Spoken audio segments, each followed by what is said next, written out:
Hello everyone, my name is Nick Infernus and welcome back to another comic book review.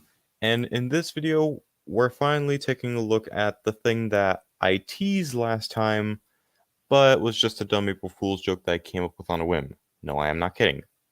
Cloak and Dagger Season 1. This is a show that I didn't really hear the best things about going in, so I guess that's why it ended up surprising me a lot because this season was really good. Not the best thing ever, and I can definitely say this is a weird one. And it's not weird because of any storytelling details or anything like that. It's weird because the thing that made the season really good for me and continues to make season 2 really good is something that can really only be put into one point with bullet points describing it. Like normally in my notes, I have bullet points. This is a case where my bullet points have bullet points. So I'll say that the season's biggest strength right now is the relationship between the two lead characters, Tandy Bowen and Tyrone Johnson. So before I get to why they have a great dynamic, I should say right now, the acting with their actors, those being Olivia Holt and Aubrey Joseph respectively, they do a really good job. Like, I'm sure there are going to be some people who will complain about Olivia Holt's voice acting, but I do think she does a really good job with face acting, especially when, she's sad or when she's trying to look sad. She does a really good job at having that sympathetic look to her face. Aubrey, however, he really excels with the voice acting. It's like whenever I listen to his character speak, he just feels like a very believable human being and, not just like a block of wood like some performances out there. Which is interesting cuz I don't know these actors from anything else, so it's actually pretty surprising that they do a really good job with their acting in this show. And keep in mind, that goes into season 2 as well. But that's pretty much all I can say about like the actual actors. The characters themselves have a really good dynamic, and I think the the biggest reason as to why that is because the first episode literally opens showing how they are connected, showing the tragedy that connects them both. So to add some context, this isn't really a spoiler because, like I said, this is literally how the first season opens. The thing that connects the two characters is a tragedy that takes place on the same night when an oil rig explodes, where and then Tandy's dad gets hit by a truck, or his car gets hit by a truck and he dies, and Tyrone's brother is shot by a crooked cop. Now, because they show this tragedy happening on the same night, it's easy to understand how they eventually find each other again and why they have such a strong bond.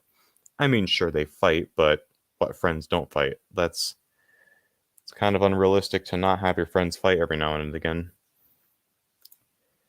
But especially when it also because of it makes it easier to understand why the characters are the way they are.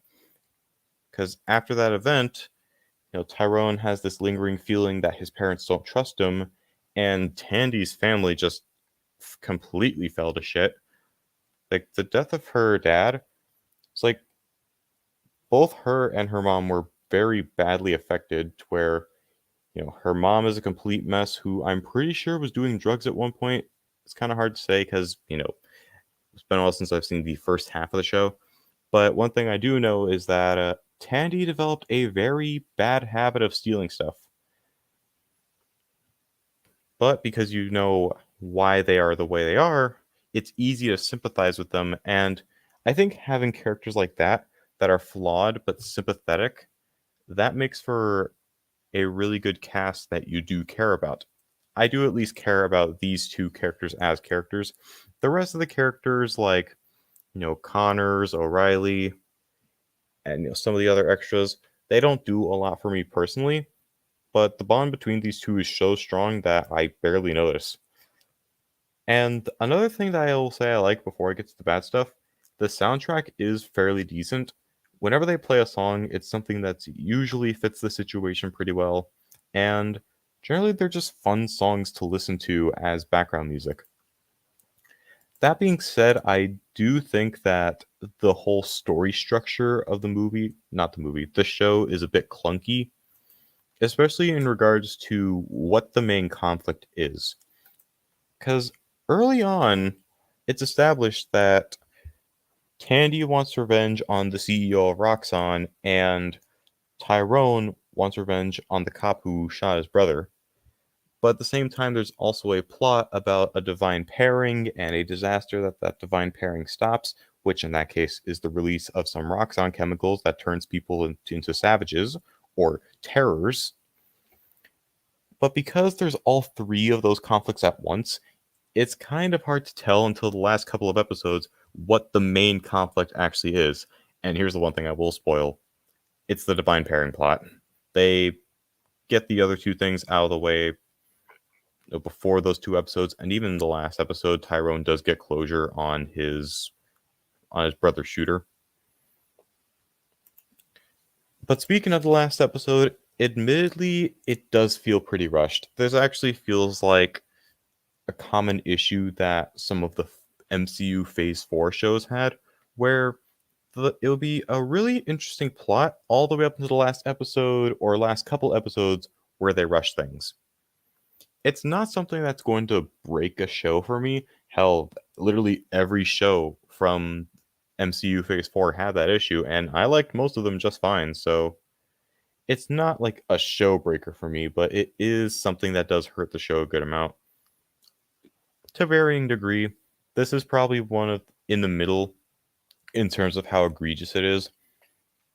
This is probably around Loki and Moon Knight, where, it's not as noticeable as like Miss Marvel and She-Hulk, but it is more noticeable than Hawkeye and WandaVision, or even Falcon and the Winter Soldier for that matter. For all that show's problems, the rushed aspect didn't really feel as noticeable. Yep, but overall, this is a really good first season, and I'll say this: the second season is doing a lot better since it did fix the whole conflict issue. But we'll get to that when we get to that. I'm only 4 episodes in right now, so who knows? Maybe there's a bigger issue. But yeah, solid 3.5 for this one.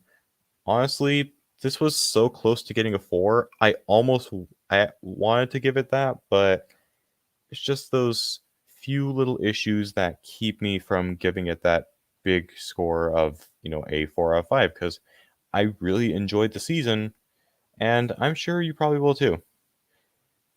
Anyways, guys, that's going to be it for my actual review of Cloak and Dagger's first season. If you enjoyed, you know what to do. I'm not going to bore you with all the generic stuff. See you in the next video, which should hopefully be season 2. Take care. Godspeed.